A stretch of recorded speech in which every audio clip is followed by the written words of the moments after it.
US की एक ऐसी एआई कंपनी जो यूएस की डिफेंस के लिए बहुत जरूरी थी और जिसने ईरान पे हुए अटैक में भी यूएस मिलिट्री की मदद की। अचानक से ऐसा क्या हुआ कि यूएस ने उसी कंपनी को अपने लिए खतरा बता दिया। इस एडिटोरियल में डिटेल में समझते हैं कि कैसे एक एआई कंपनी ने वॉर में मदद करी और क्यों अमेरिका ने अपनी ही कंपनी को अपने लिए रिस्की बता दिया।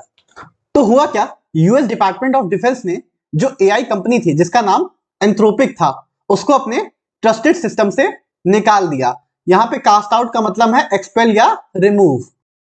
ट्रस्टेड सिस्टम से निकाल दिया का क्या मतलब हुआ, यानी जिन जिन कंपनी में डिपार्टमेंट ऑफ डिफेंस भरोसा करता था, जिनको डिफेंस की चीजों में इन्वॉल्व करता था, उस सिस्टम से निकाल दिया और इस कंपनी को, इस फर्म को सप्लाई चेन रिस्क कह दिया। अब सप्लाई चेन रिस्क क्या होता है, तो सप्लाई चेन रिस्क समझने के लिए पहले हम सप्लाई चेन समझेंगे। तो supply chain is the network involve in creating technology system. एक ऐसा कंपनी का नेटवर्क जो कि मिल के कुछ एक चीज बनाते हैं। जैसे सपोज कोई शिप बनाता है, तो शिप बनाने के लिए पहले उसकी बॉडी पार्ट यानी स्टील या एल्यूमिनियम जो भी यूज होगा उसको बनाने के लिए उसको प्रोसेस करेंगे। फिर शिप के जो टेक्निकल पार्ट्स होंगे वो बनेंगे, उसके बाद व्हील्स बनेंगी, इस तरह करके धीरे धीरे और भी पार्ट्स बनेंगे। तो ये सारी चीजें कोई एक कंपनी नहीं बनाती है। कोई एक कंपनी बॉडी पार्ट बनाती है, तो कोई एक कंपनी टेक्निकल चीजें देखती है, तो कोई दूसरी कंपनी व्हील बनाती है। इस तरह शिप बनाने के लिए सारी कंपनीज का एक सप्लाई चेन नेटवर्क है। इसी तरह टेक्नोलॉजी में भी एक सप्लाई चेन नेटवर्क है। जैसे एक कंपनी चिप मैन्युफैक्चर करती है, तो दूसरी कंपनी सॉफ्टवेयर डेवलप करती है, फिर कोई एआई कंपनी है जो सॉफ्टवेयर में एआई डालती है, फिर डिफेंस कॉन्ट्रैक्टर है। तो ये पूरी टेक्नोलॉजी की सप्लाई चेन हो गई। तो इसी सप्लाई चेन में जो एआई कंपनी थी एंथ्रोपिक, उसको यूएस ने सप्लाई चेन रिस्क कह दिया है।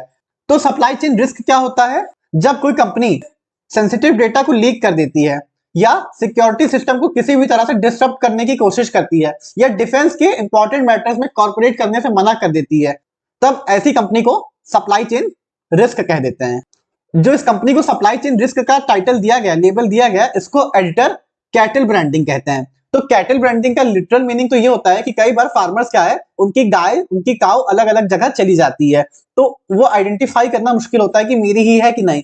तो फार्मर्स क्या करते हैं, एक गरम आयरन रॉड पे कुछ लिखते हैं और अपना नाम लिखते हैं या कोई नंबर लिखते हैं, एक लेबल बना देते हैं और उसको काऊ की बॉडी में प्रेस करते हैं। ये थोड़ा पेनफुल होता है, पर इससे क्या होता है, काऊ की बॉडी में एक परमानेंट मार्क आ जाता है, जिससे काऊ को आइडेंटिफाई करना आसान होता है। एक परमानेंट मार्क, बेसिकली हमारी भाषा में बोले तो कैटल ब्रांडिंग का मतलब है कलंक। इस एडिटोरियल के कॉन्टेक्स्ट में ये एक तरीके से कलंक लग गया कंपनी पर जो आसानी से मिटेगा नहीं। ये अनयूजुअल क्यों है, क्योंकि अगर किसी कंपनी को सप्लाई चेन रिस्क कहा जाता है तो ये काफी सीरियस चीज है। सीरियस कैसे, क्योंकि ये यूजुअली उन्हीं फर्म्स के लिए यूज होता है जो कॉम्प्रोमाइज है बाय फॉरेन स्टेट्स। कॉम्प्रोमाइज मतलब इन्फ्लुएंस्ड है या कंट्रोल्ड है, यानी कोई और दूसरा देश उन्हें यूज कर रहा है अमेरिका के अगेंस्ट। ऐसे एलिगेशंस लगे एंथ्रोपिक कंपनी पे। लेकिन यहां पे ये जो कॉन्फ्लिक्ट हुई है ये एआई की सेफ्टी को लेके हुई है, ना कि इसलिए कि फॉरेन स्टेट्स के साथ मिलके एआई कंपनी अमेरिका के अगेंस्ट काम कर रही थी।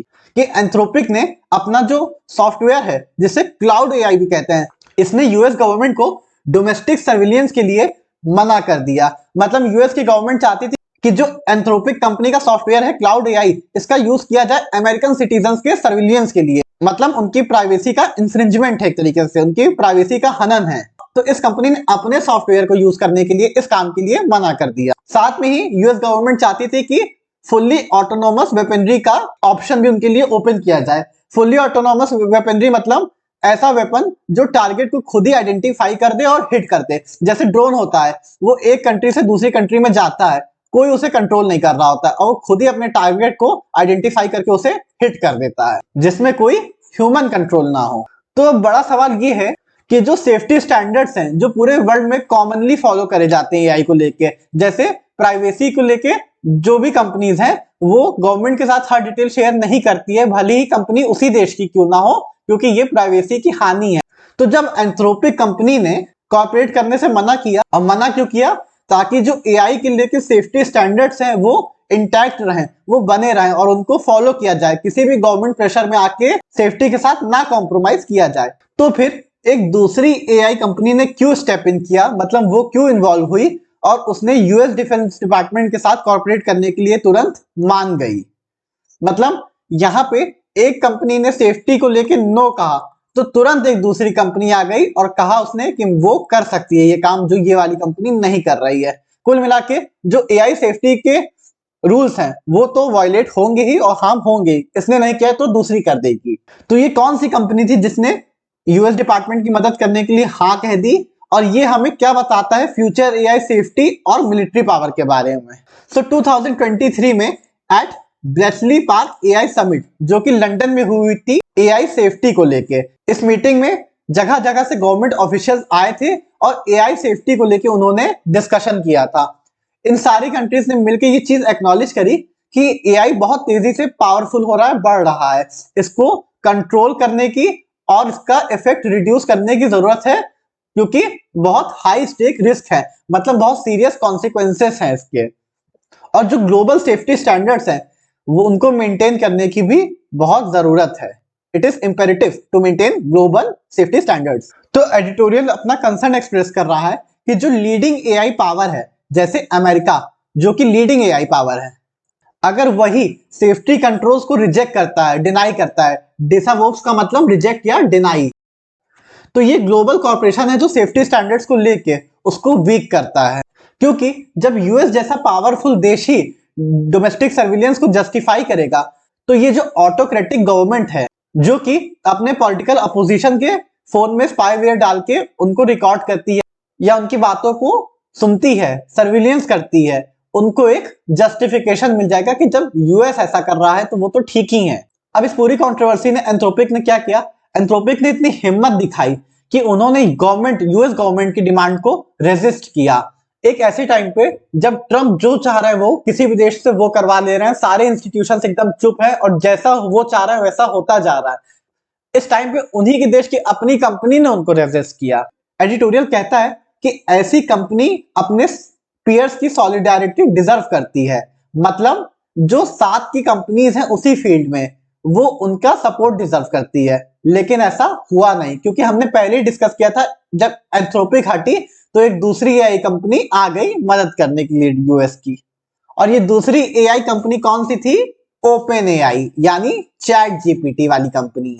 जैसे ही एंथ्रोपिक पर्सोना नॉन ग्राटा बनी, मतलब वो इंस्टीट्यूशन या ऑर्गेनाइजेशन जो अनएक्सेप्टेबल है और अनवेलकम्ड है, जैसे ही यूएस ने इस कंपनी को हटाया वैसे ही ओपन एआई आ गई साथ में कॉर्पोरेट करने के लिए यूएस डिपार्टमेंट के साथ। हालांकि ओपन एआई ने कहा कि वो कर रहे हैं यूएस डिपार्टमेंट के साथ काम, पर सेफगार्ड जो है वो वैसे ही रहेंगे, कोई प्रॉब्लम नहीं होगी, सेफ्टी मेजर्स में कोई प्रॉब्लम नहीं होगी, प्राइवेसी में कोई प्रॉब्लम नहीं होगी। लेकिन एडिटर इससे डिसएग्री कर रहे हैं।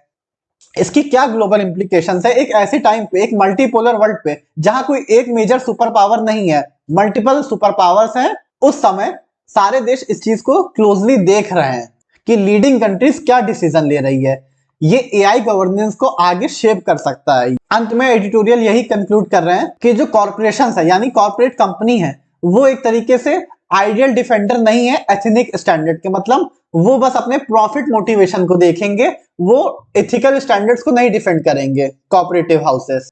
साथ में ही लास्ट में एडिटर बता रहे हैं कि अब बहुत कम लोग रह गए हैं, साथ में एडिटर ये कह रहे हैं लास्ट में कि अब बहुत कम लोग रह गए जिनसे उम्मीद करी जाती है कि वो एथिकल सेफ्टी स्टैंडर्ड्स को मेंटेन करेंगे।